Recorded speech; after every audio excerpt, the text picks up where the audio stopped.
Western world is built on the wisdom and traditions of the ancient Greeks. Yet much of what we know about them is based on legend and anecdotes.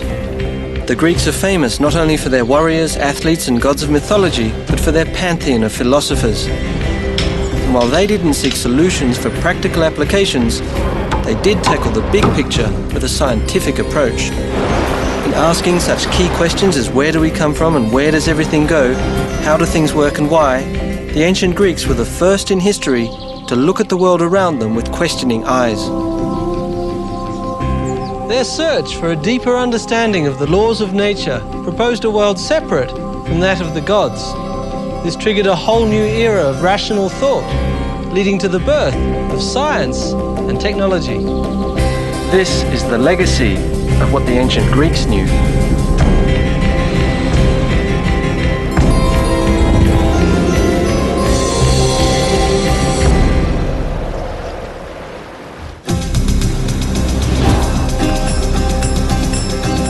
What today is the western coastline of Turkey was once the epicenter of the ancient Greek world. This region, called Anatolia, was the cradle of Western thought and the birthplace of science and technology. The fact that it happened here was no coincidence. Several factors contributed to this first scientific view of the world. The ancestors of many of these locals here were Ionians, a Greek tribe that originated in the Peloponnesian Peninsula. The Ionians were expelled from their homes by a marauding seafaring people. With nowhere else to go, the Ionian immigrants landed here, some 300 miles to the east, on the opposite side of the Aegean, which now belongs to modern Turkey. Not surprisingly, forced migration had taken a toll, one that would soon become their asset.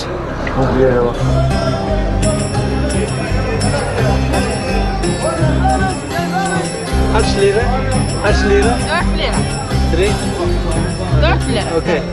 One? Adrift in a strange land, the Ionians had to abandon their beliefs and their ancestors.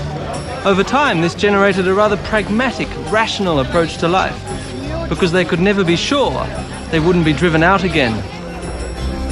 Having lost everything after fleeing their homeland, the Ionians focused on the future and welcomed new ideas, especially when they were good for business.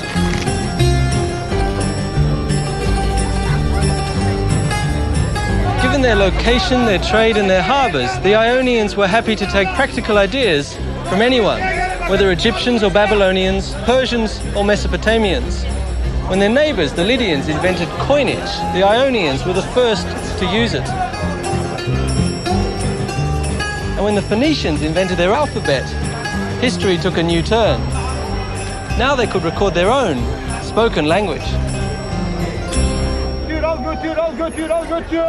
So far, knowledge had been transferred orally from one generation to the next and from master to apprentice. But with the newly invented Phoenician alphabet, which the Ionians quickly adopted, they had acquired a tool for consistent record-keeping and data collection. Information became more widely available, and another factor contributed to the birth of this new era.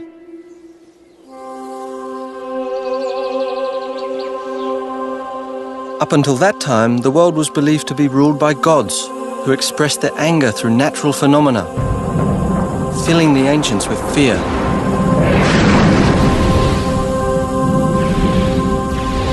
But soon the Ionians shed their fears and dared the gods. These are the remains of a city that became the springboard for some of mankind's most amazing discoveries. In the 6th century BC, this was the center of the universe. This is Milet, ancient Miletus, the birthplace of science and technology.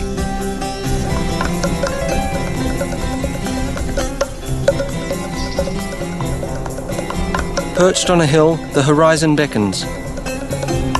No longer tied down by their past and drawn to the practical, the Ionians must have heeded the call. I'd heard about one wealthy Miletan who travelled across the Mediterranean and made his hometown world famous. His name was Thales, and on his voyages he gathered not only riches, but information. As far as we know, Thales was the first person to discover the laws of nature, which made him the first scientist and the founder of the natural sciences. His revolutionary observations and insights proved there was order in the world, not mere chaos created by a whim of the gods. During his travels, most notably to Egypt, Thales combined his own observations with those of others. His insights led him to believe that man was not at the mercy of gods, but that instead nature operated like a mechanism, a machine that followed its own inherent laws. Laws make things predictable, and so Thales was eager to understand them. Experts believe that he collected data on the cycles of the stars, the moon, and the sun from the ancient Egyptians and Babylonians. Thales discovered a pattern, and when he applied it to forecast a natural phenomenon, He became the first person in recorded history to predict an eclipse, which must have truly shocked the ancient world. Did this not prove that nature had laws that were not governed by the gods? Thales dared the gods and thereby demystified the world. He cast aside tradition by asking the critical question why in an effort to find underlying laws. This became the foundation of science. But Thales also proved that theoretical knowledge had practical value. Then as now, olives and olive oil were major export products in Ionia. Thales baffled his contemporaries when he predicted a particularly rich harvest, long before anyone else had a clue. To do that was as presumptuous as predicting the moods of the gods. And to show that he was serious, Thales bought all the olive presses in the area, way ahead of harvest time. We don't know how he did this, but his prediction came true. Now, all the farmers had to come to Thales to get their olives pressed and receive their first lesson in the value of science.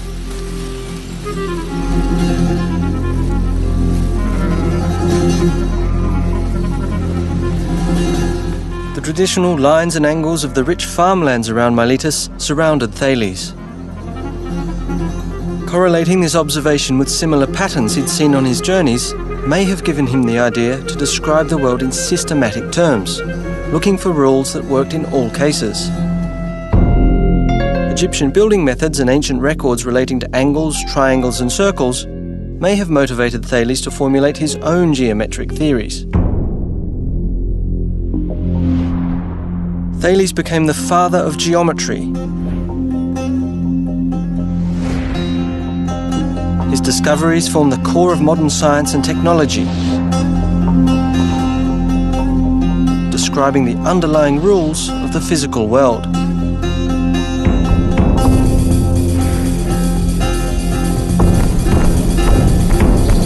My next stop was Priene, a city just a few miles outside Miletus, where the Greeks took geometry literally to a whole new level. This is the most stunning piece of engineering. I can't believe anyone would want to build a town into a hillside. We wouldn't do it today, but for the Ionians, who had no cranes or machinery to cut away the rock, it seems the perfect example of how they used geometry to impose order on their world.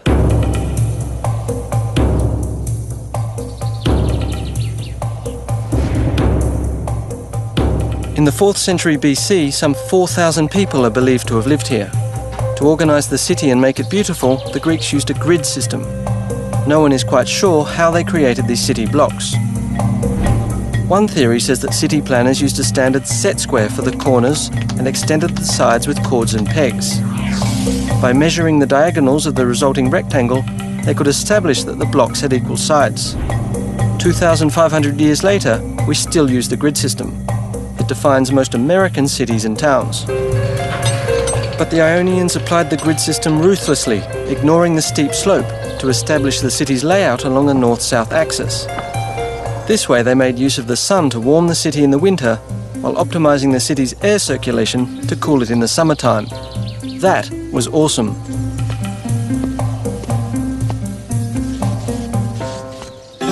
Wandering through these ancient ruins, these broken columns, I marveled at their perfection.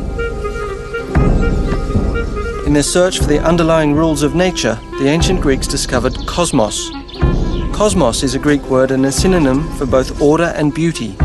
What is awesome to us was cosmos to the Greeks. Much of this ancient world has been destroyed. What remains is a testament to the fundamental truths that were first formulated by Thales.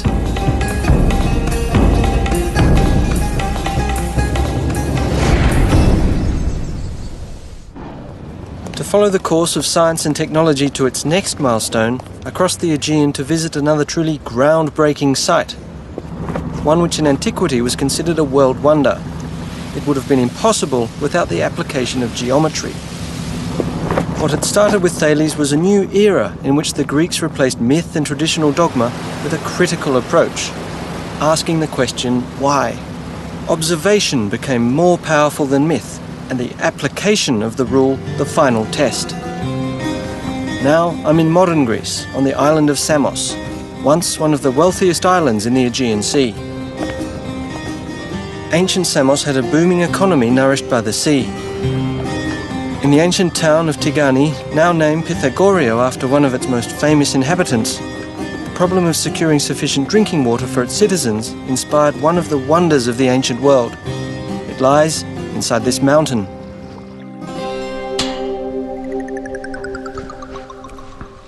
Believe it or not, they used geometry to build this tunnel. I'm in the Eupolinus tunnel, named after the ingenious engineer who designed it. Around 522 BC, the ancients dug their way right through Mount Castro. Water was brought from the Agiades spring to the northern mouth of the tunnel. About 5.5 feet in diameter, it follows a 3,300-foot-long course through solid limestone. But what's special is that it was dug from two sides. Nothing special, you may think, but it's fantastically unlikely that the two shafts would meet in the middle. A little further down there is the point where the two halves of the tunnel meet. Unfortunately, no record survives as to how Eupolinus did it. Today, most scientists agree with the theories of the famous Hero of Alexandria, who lived in the 2nd century AD. Here's how Hero said Eupolinus did it. Ancient engineers measured the distance around Mount Castro using right angles. All eastward distances minus the westward ones equaled one side of a right triangle. The sum of all north-south distances equaled the length of the second side, and the line connecting the two sides equals the proposed course of the tunnel. By sighting along smaller right triangles aligned at each entrance, Hero believed they used markers to maintain the tunnel's course. Unfortunately, the midsection of the tunnel where the two shafts meet was closed for fear of a cave-in, but I was told the precision of their measurements was astounding. It deviates by only about 3 feet vertically and 20 feet horizontally.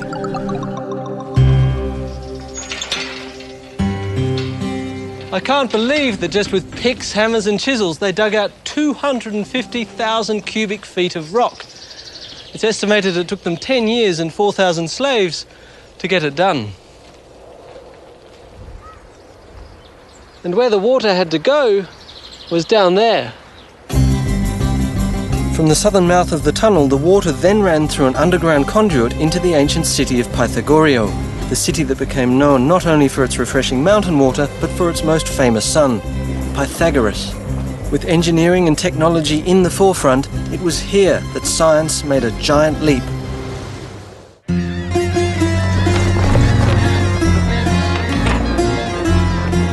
Looking for the roots of science, I found myself in Pythagoreio, on the Greek island of Samos. The city's namesake, Pythagoras, is familiar to everyone who's ever opened a math book, because he was a famous mathematician. As a young man, he's said to have met Thales, and like Thales, Pythagoras was an avid observer. But Pythagoras was also a musician. He played the lute, a traditional Greek instrument. Music was and is an integral part of Greek culture. Observation combined with music and math led him to an important insight. Experimenting with a single string, Pythagoras recognized an astonishing relationship. Some people credit Pythagoras as one of the most important men who ever lived. It all started with his famous monochord experiment when he opened our eyes to an astonishing phenomenon. He discovered that the sound of a plucked string correlates to its length, here's the critical bit, in a ratio that can be expressed in numbers. Pythagoras' theory was that there was a correspondence between musical intervals and the length of a string. He connected musical consonances to simple ratios. These ratios represent the different tones in music.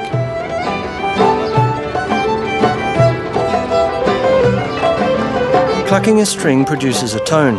By halving the length of a string, that is, by pressing the string onto the metal fret, the frequency of the sound is doubled and the note produced is an octave higher. The ratio of the octave is thus 1 to 2.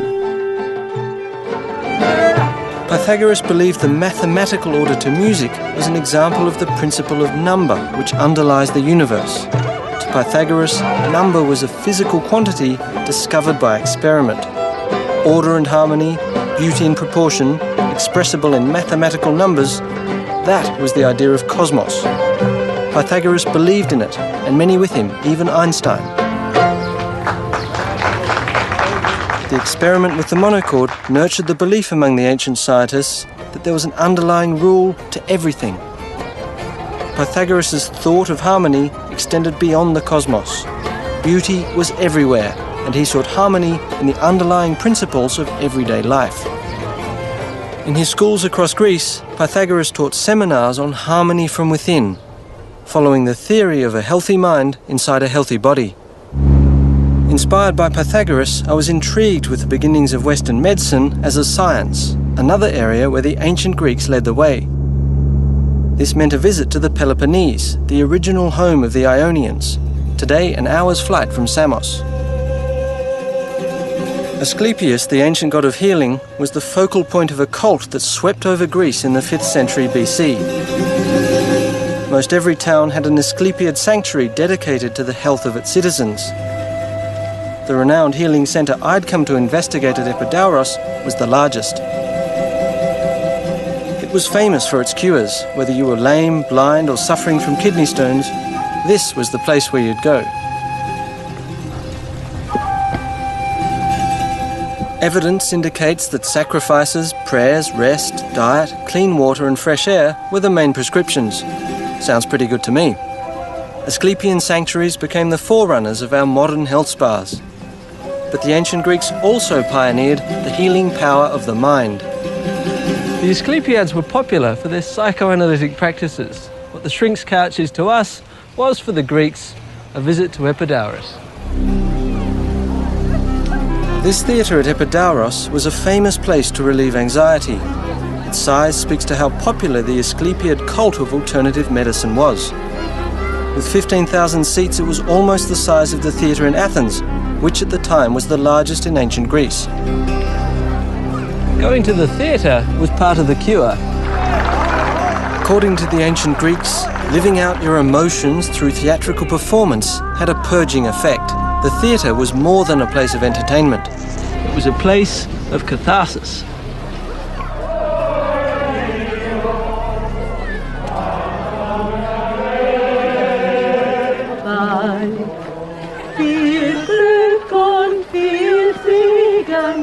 Today, however, coming to Epidauros means sharing one of the acoustic wonders of the ancient world.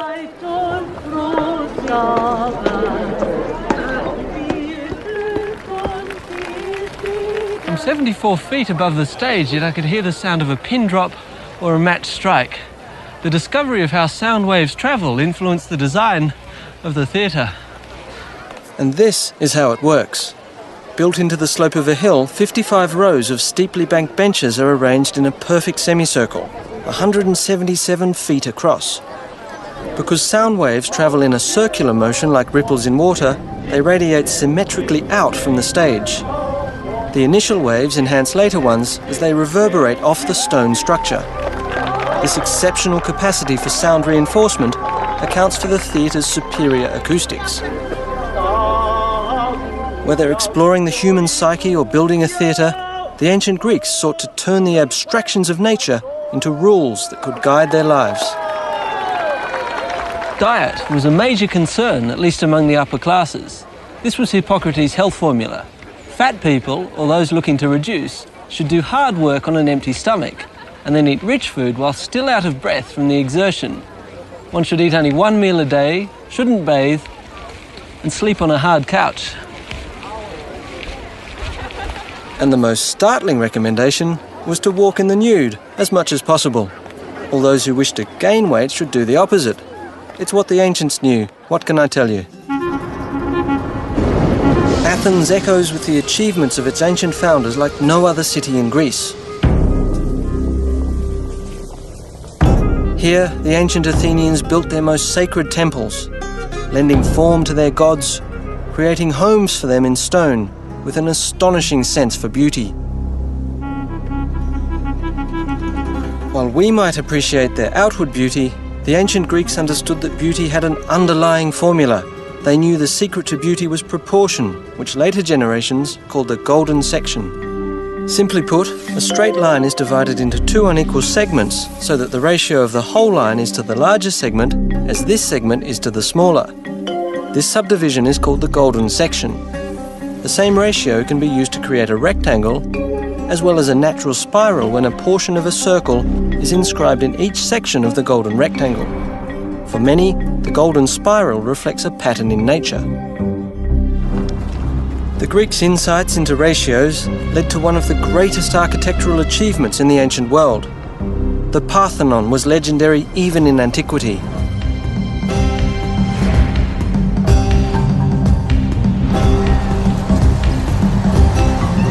The Parthenon owes its name to Athena Parthenos, the virgin goddess Athena, to whom it was dedicated. Athena was the patron goddess of Athens and also of science and technology.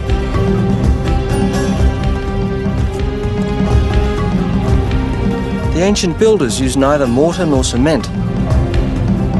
These gigantic columns support massive lintels held in place by innovative metal clamps.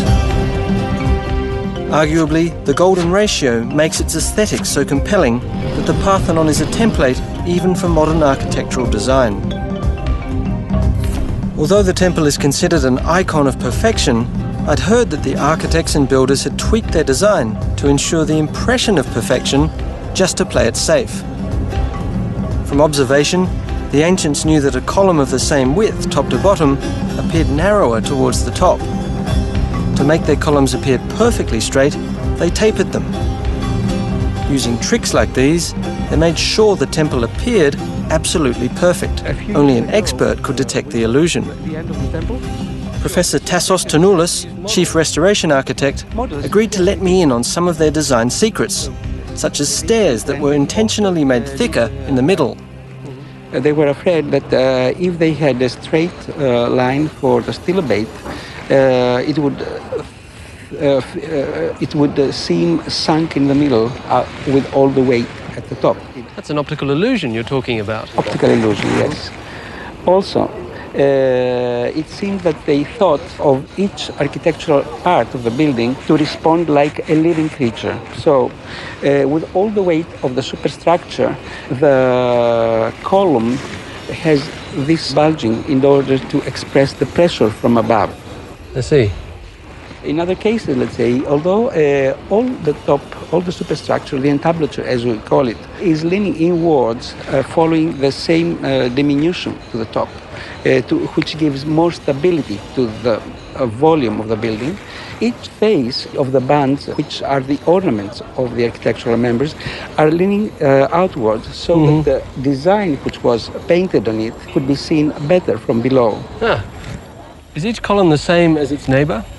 No, according to the design of the temples or these Doric buildings, the corner columns are wider, thicker than the inner ones, so that they look stronger because they are at the corners.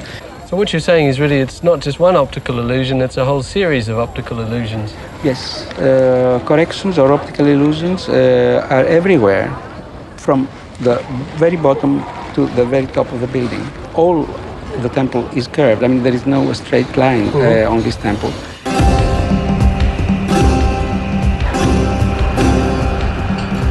The Parthenon is undergoing yet another round of repairs. Thanks to the miracle of science and technology, we can still enjoy its glory. Ironically, at around the same time this temple was built, the ancient Greeks also laid the foundation for these modern machines that now restore it.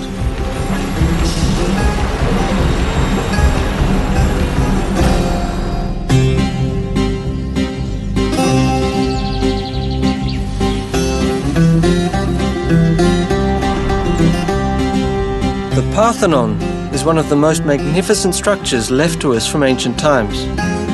As I watched the restoration work at the Great Temple, it struck me how much the ancient Greeks contributed to our world. From Pythagoras' discovery 200 years earlier of the correlation between nature and numbers, the ancient Greek scientists had come a long way. Their insights led to Archimedes' discoveries of the principles of mechanics.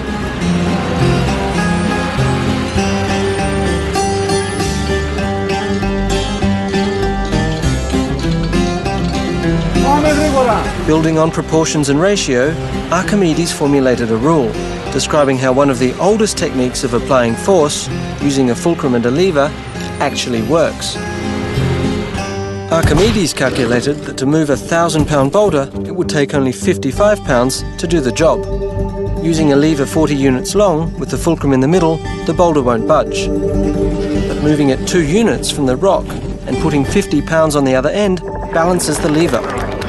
Because the ratio of the lever's length from the fulcrum, 40 over 2 times 50 pounds, equals 1,000 pounds. Add 5 pounds, and Archimedes could put his boulder just where he wanted it. What Archimedes' law says is, in essence, the longer the lever, the easier the job.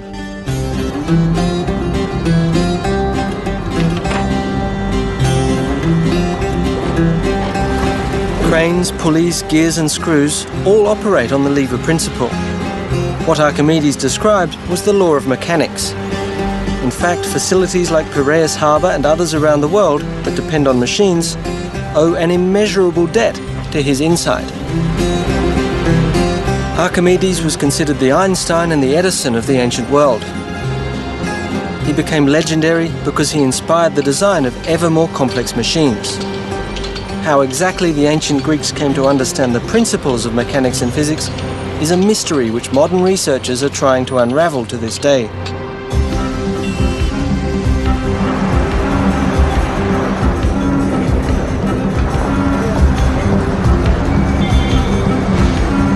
In Athens, I visited the second international conference on ancient Greek technology at the War Museum, where scientists and researchers from around the world were exchanging their latest findings.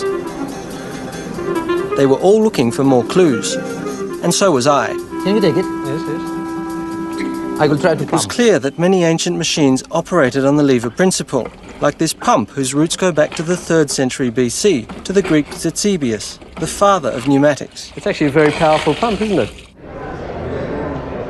In this sacred water dispenser, a pivot point replaced the fulcrum, showing how the ancient inventors began to create more complex devices.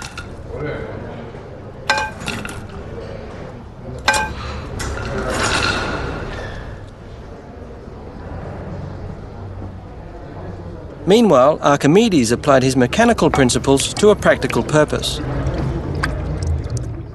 This device is an Archimedes screw. It's a simple but ingenious machine. All it is an inclined plane, here in the form of a plastic tube. As the screw is turned, the plane, the tube, carries water to the top. There it comes. The Egyptians used the Archimedes screw to lift water from the Nile to irrigate their fields. Today, many people think that Archimedes was the first who took the step from simple to more complex machines. Evidence that the Greeks had already developed complex machines began to surface only a century ago. In 1901, a shipwreck was found off the coast of Antikythera, one of the Ionian islands south of the Peloponnese. It revealed for the first time how vast the ancient scope of insights and knowledge must have been. The sculptures found in the wreck were dated back to the 1st century BC. They reflected an unparalleled level of craftsmanship and artistry.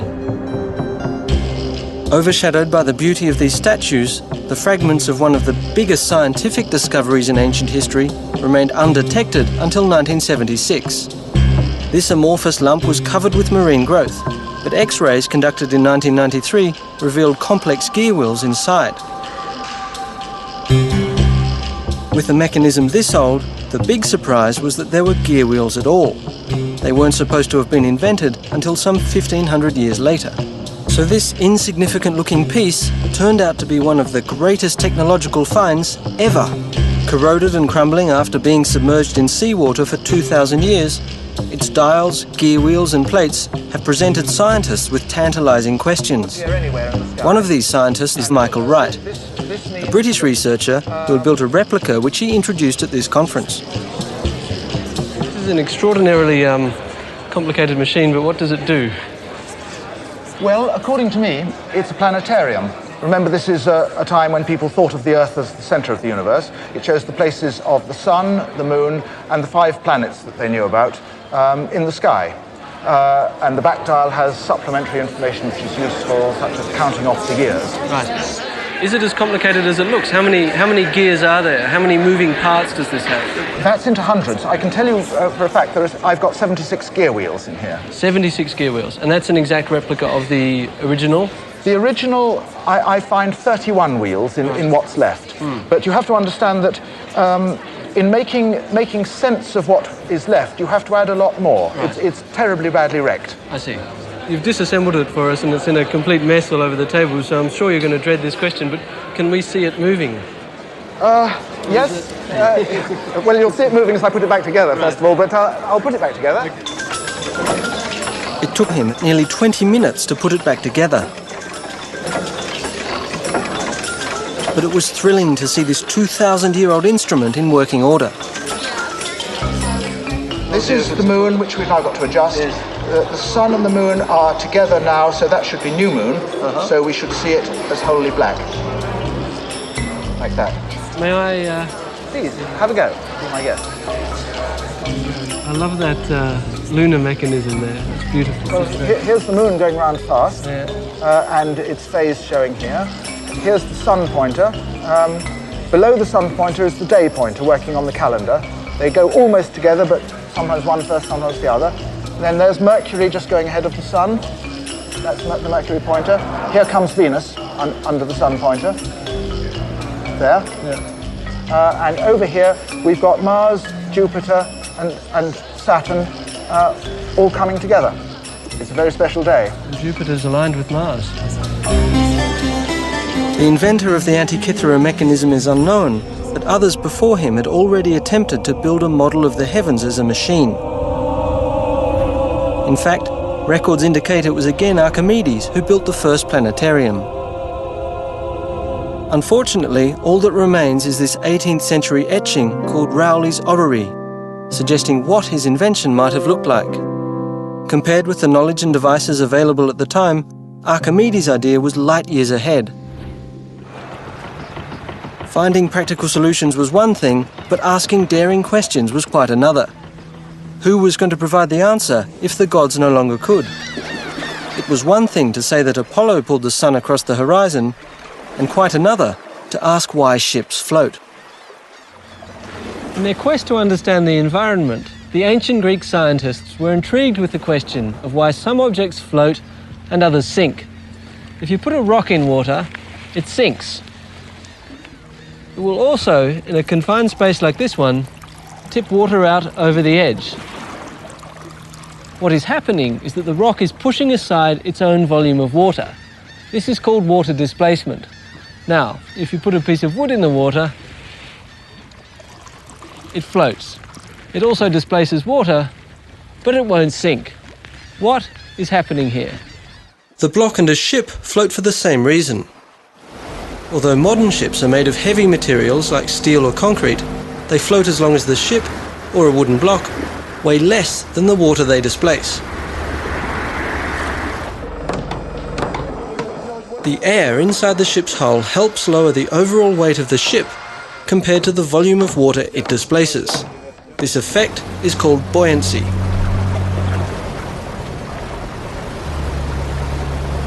When Archimedes understood the principle of water displacement, he is said to have run through the streets shouting, "Eureka!" meaning, "I found it." But his legacy was far greater. While Archimedes gave us the fundamental principles from which modern technology is derived, another Greek invention was recently resurrected and tested after being lost for 1,000 years at sea. It was a trireme, a warship, renowned for its speed and lethal impact.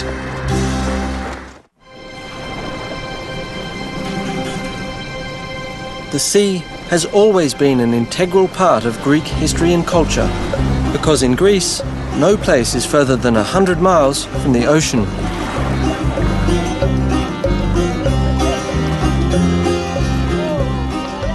Much of the country's wealth is attributed to the ancients' ability to master the seas, be it for the purpose of trade and commerce or for warfare. Zea Marina in Piraeus, just minutes outside Athens, speaks to this tradition. In ancient times, these yachts would have been warships, because this is where the Athenians built and moored their legendary fleet. The National Ship Museum was just around the corner. Recalling different times, the ships that were docked here spoke to Greece's long naval tradition. Along the way, I bumped into an old friend. That says Thales of Miletus. I was looking for the replica of one of their most successful warships.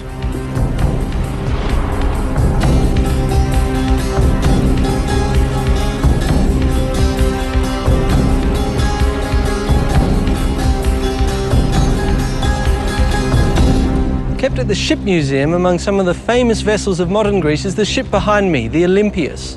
It's an exact seagoing replica of a trireme, one of the most legendary vessels of ancient times. Ships like these became the pride of the ancient Greek navy and the terror of the Mediterranean Sea. All we know about triremes comes from the playwright Aeschylus, the founder of Greek tragedy. In his eyewitness report, he tells us of the triremes defeating the Persian invaders in the Battle of Salamis, despite being severely outnumbered. No original trireme pieces were ever found, let alone an entire vessel. All that remained was the drama Aeschylus wrote, until archaeologists uncovered ancient trireme storage sheds. We can sit 170 rowers, oarsmen. I had made an appointment with Admiral Ioannis Koliniatis, who had spent 5 years piecing together the clues to reconstruct this legendary Greek warship. Yes. Tell me, how did you know how long the trireme should be? Let's start from the length. Regarding the length, we know the length of the ancient sheds where the trees were kept, and their length could not be longer than what is the length of the shed, which is approximately of the order of 110 feet. Right. The sheds also told them that the ships must have been about 14 feet wide. And the geography of Greece added another clue. Given that triremes landed on beaches, their draft couldn't have been more than 3 to 4 feet. But also practical experience gained during the reconstruction process, together with ancient records, helped shape the picture of what the legendary warship must have looked like.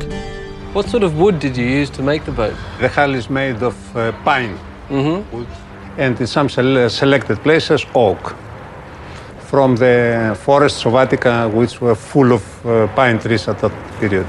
Right. Pine wood and a shallow keel made the trireme particularly fast and agile, allowing the ancients to skim across the water, almost like a hydrofoil.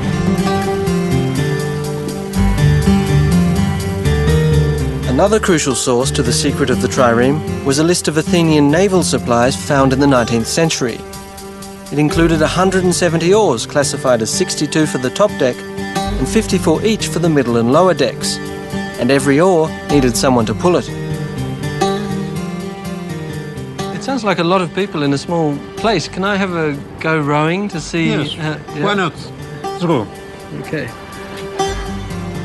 You see how difficult it is to get to position, Sure, it's and very... you can imagine how difficult it was having 170. Sure, it's very people. cramped, isn't it?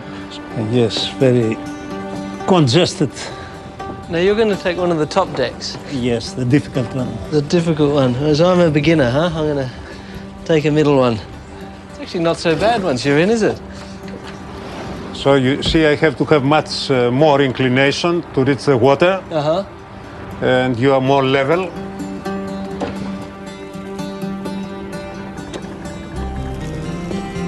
and I am much more to the limit. The way it presumably worked was like this. The trireme had 3 banks of rowers, hence the name. Each rower hit the water with his oar at a different angle. A galley master would have maintained the rhythm of the oars to keep everyone rowing in unison. And on his signal, the trireme could accelerate like a high-powered dragster.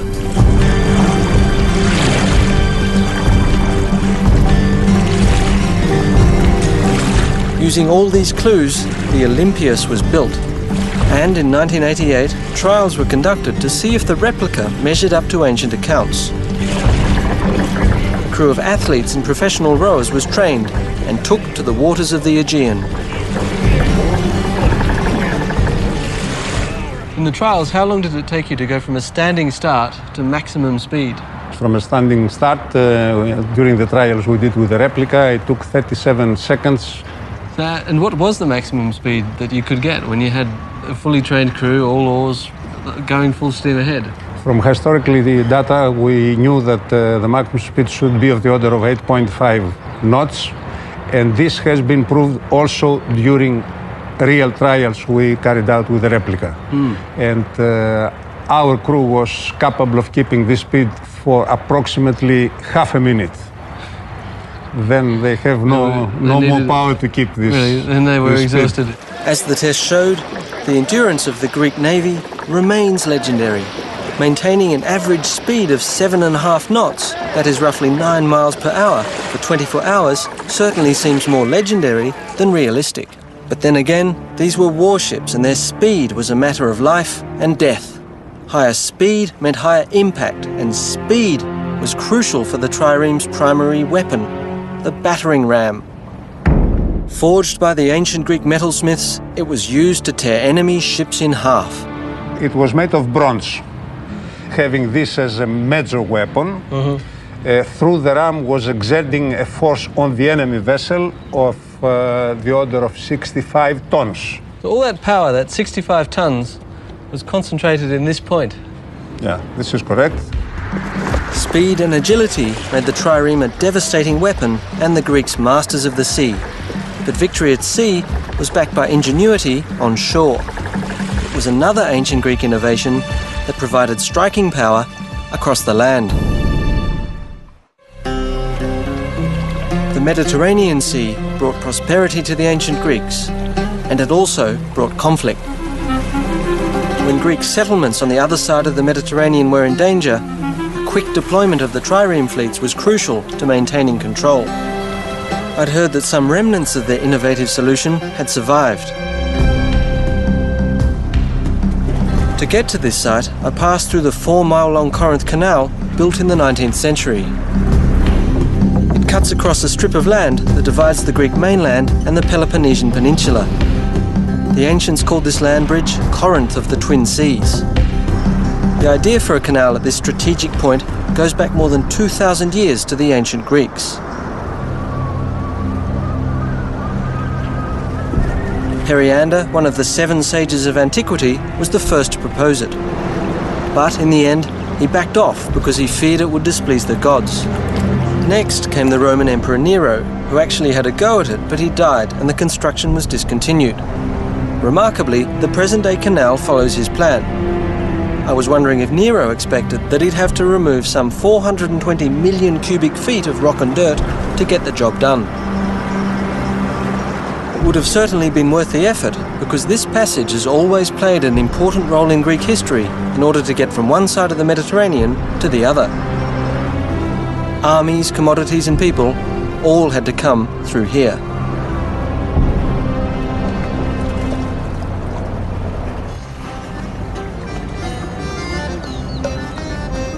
But it was way back in the 6th century BC when the tyrant of Corinth, Periander, built the Diolkos instead of a canal. Little remains, but ancient records describe it as a pair of tracks embedded in a paved road that ran parallel to the modern canal. If you'd been here 2,500 years ago, you might have seen 170 oarsmen, each carrying his oar, marching across the isthmus. Meanwhile, their trireme had been hauled up onto the land and was being dragged along this track. The Diolkos served as a shortcut. 4 miles on land, instead of the 250 miles sailing their fleets around the peninsula, became a crucial advantage in the ancients' coastal defence. Along the 2 stretches of the Diolkos that remain, I examine the deep grooves. Often called the world's first railroad, it is unclear exactly how the tracks were used. But whatever the method was, it must have worked well, because the Diolkos was in operation for an astonishing 1,300 years, carrying merchant vessels and warships for the greater glory of Greece. For almost as long, another ancient invention helped bridge a giant gap, and while it wasn't a geographic triumph, it catered to the ancients' spiritual needs. It was believed to be the meeting point of 2 sacred eagles that marked the centre of the world. High on a cliff near Mount Parnassus, the home of the Muses, lies Delphi. Its name derived from the word Delphos, meaning womb or belly. Within the ruins of Delphi's vast temple complex, I found a replica of the omphalos, the stone that symbolized the navel of the world. But something far more ominous had drawn me here, like thousands of visitors for the past millennia. From around 750 BC, Delphi was world famous for its oracle, a place deep in the temple of Apollo where worshippers could ask the god about their future. Questions were answered by the priests, who interpreted the responses of a female vessel through whom Apollo spoke. Surprisingly, modern research has revealed just how much the Delphic prediction relied on a scientific method. It's a little-known fact that the priests of Delphi relied on hard data and concrete knowledge. Fragments of information about foreign customs, politics, even the weather were systematized in a sort of interdisciplinary think tank of about 90 priests. They were the best-informed people of ancient times, and given enough time, they could come up with an educated guess on just about anything. The answers were ambiguous, yet plausible, and a dash of specifics infused here and there made them downright awe-inspiring. Warriors and kings like Alexander the Great came here for a sign, a hint from the gods about the destiny of their nation. Today, we know they were in good hands. The priests of Delphi were in contact with informants and other priests throughout the ancient world. They even instituted what we today would call the first central intelligence database. They may even have used statistics and calculations. Methods similar to those first applied at Delphi are still in use today.